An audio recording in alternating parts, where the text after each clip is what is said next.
Yeah, ajá, estamos en el temple.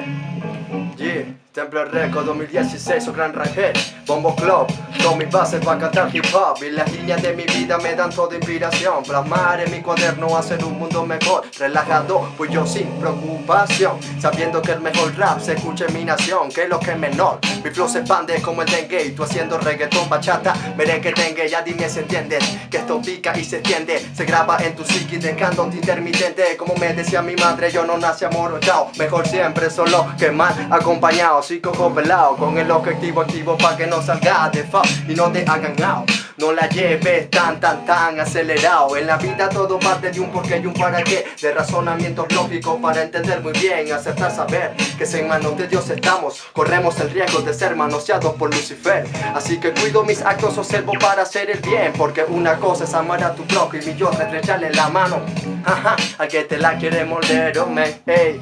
Go please for 3, yeah, welcome to hell. Que tú siempre le das pausa mientras que yo lo display. El alquimista de tu oro falso soy, como Forrest, corro rápido y vuelo como un Sukhoi. Bad boy, tú te crees, pero tus rimas son malas. Yo pendiente de expresar y tú pendiente de frustrarla. Activo en la cruzada, no te quedes dormido, que muchos se van de poco y gratis se ganan un lío. Te pega por de frío cuando escuchan la consola a este negro con sazón que en la pista se asoma. Oh shit, motherfucker, yeah, oh shit, motherfucker, yeah.